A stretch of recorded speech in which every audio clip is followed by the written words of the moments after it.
A Journey to the Center of the Earth, by Jules Verne, Chapter 18, The Wonders of Terrestrial Depths. At 8 in the morning a ray of daylight came to wake us up.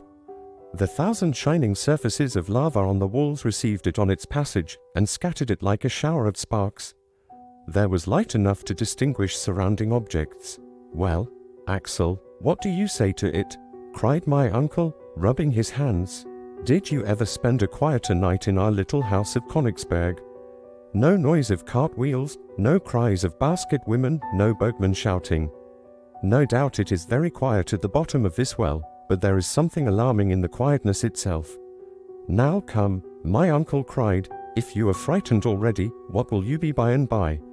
We have not gone a single inch yet into the bowels of the earth." "What do you mean?" "I mean that we have only reached the level of the island.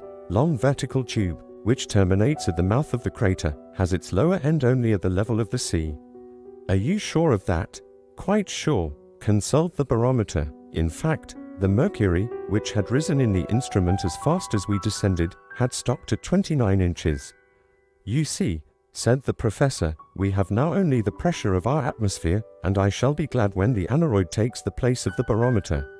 And in truth this instrument would become useless as soon as the weight of the atmosphere should exceed the pressure ascertained at the level of the sea. "But," I said, "is there not reason to fear that this ever-increasing pressure will become at last very painful to bear?" "No. We shall descend at a slow rate, and our lungs will become inured to a denser atmosphere. Aerolords find the want of air as they rise to high elevations, but we shall perhaps have too much. Of the two, this is what I should prefer. Don't let us lose a moment. Where is the bundle we sent down before us?" I then remembered that we had searched for it in vain the evening before. My uncle questioned Hans, who, after having examined attentively with the eye of a huntsman, replied, "There, up there." And so it was. The bundle had been caught by a projection 100 feet above us. Immediately the Icelander climbed up like a cat, and in a few minutes the package was in our possession. "Now," said my uncle, "let us breakfast, but we must lay in a good stock, for we don't know how long we may have to go on." The biscuit and extract of meat were washed down with a draught of water mingled with a little gin.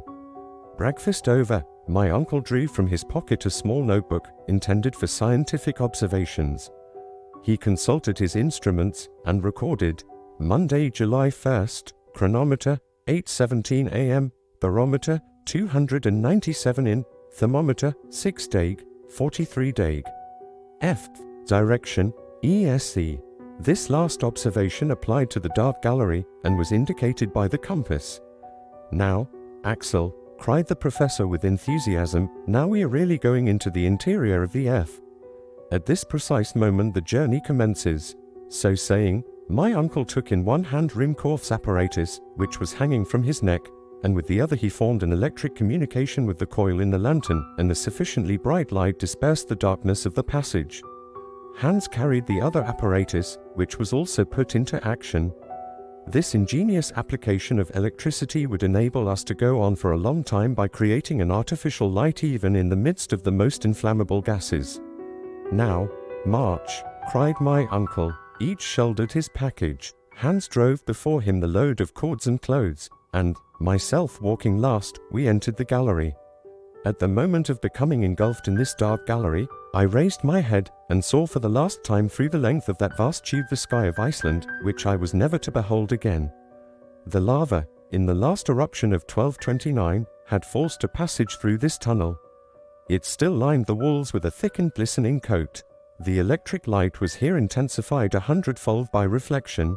The only difficulty in proceeding lay in not sliding too fast down an incline of about 45 degrees. Happily certain asperities and a few blisterings here and there formed steps, and we descended, letting our baggage slip before us from the end of a long rope.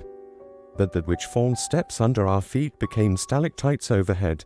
The lava, which was porous in many places, had formed a surface covered with small rounded blisters, crystals of opaque quartz, set with limpid tiers of glass, and hanging like clustered chandeliers from the vaulted roof, seemed as it were to kindle and form a sudden illumination as we passed on our way.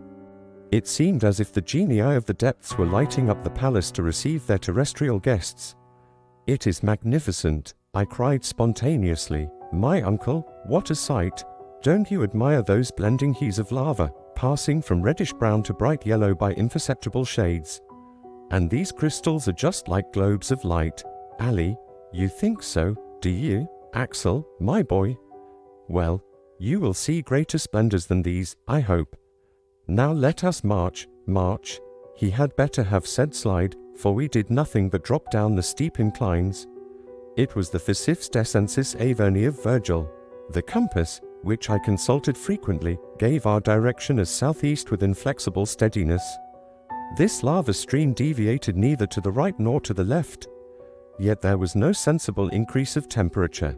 This justified Davy's theory, and more than once I consulted the thermometer with surprise. 2 hours after our departure it only marked 10 dag, 50 dag. Far, an increase of only 4 dag. This gave reason for believing that our descent was more horizontal than vertical. As for the exact depth reached, it was very easy to ascertain that. The professor measured accurately the angles of deviation and inclination on the road, but he kept the results to himself. About 8 in the evening he signaled to stop. Hans sat down at once. The lamps were hung upon a projection in the lava. We were in a sort of cavern where there was plenty of air. Certain puffs of air reached us. What atmospheric disturbance was the cause of them? I could not answer that question at the moment. Hunger and fatigue made me incapable of reasoning. A descent of 7 hours consecutively is not made without considerable expenditure of strength. I was exhausted. The order to halt, therefore, gave me pleasure. Hans laid our provisions upon a block of lava, and we ate with a good appetite. But one thing troubled me. Our supply of water was half consumed. My uncle reckoned upon a fresh supply from subterranean sources, but hitherto we had met with none. I could not help drawing his attention to this circumstance. Are you surprised at this want of springs? He said, more than that, I am anxious about it. We have only water enough for 5 days. Don't be uneasy, Axel, we shall find more than we want. When we have left this bed of lava behind us, how could springs break through such walls as these? But perhaps this passage runs to a very great depth. It seems to me that we have made no great progress vertically. Why do you suppose that? Because if we had gone deep into the crust of earth, we should have encountered greater heat. According to your system, said my uncle. But what does the thermometer say? Hardly 15 degrees, 59 dag. Far, 9 degrees only since our departure. Well, what is your conclusion? This is my conclusion. According to exact observations, the increase of temperature in the interior of the globe advances at the rate of 1 degree, 1 minus 4/5 dag. Far. For every 100 feet, but certain local conditions may modify this rate. Thus at Yakutsk in Siberia the increase of a degree is ascertained to be reached every 36 feet. This difference depends upon the heat-conducting power of the rocks. Moreover, in the neighborhood of an extinct volcano, through Nice, it has been observed that the increase of a degree is only attained at every 125 feet. Let us therefore assume this last hypothesis as the most suitable to our situation, and calculate. Well, to calculate, my boy, nothing is easier, said I, putting down figures in my notebook. 9 times 125 feet gives a depth of 1125 feet. Very accurate indeed. Well, by my observation we are at 10,000 feet below the level of the sea. Is that possible? Yes. Or figures are of no use. The professor's calculations were quite correct. We had already attained a depth of 6,000 feet beyond that hitherto reached by the foot of man, such as the mines of Kitzbühel in Tyrol and those of Wattenburg in Bohemia. The temperature, which ought to have been 81 dag, 178 dag. Far. Was scarcely 15 dag, 59 dag. Far. Here was cause for reflection.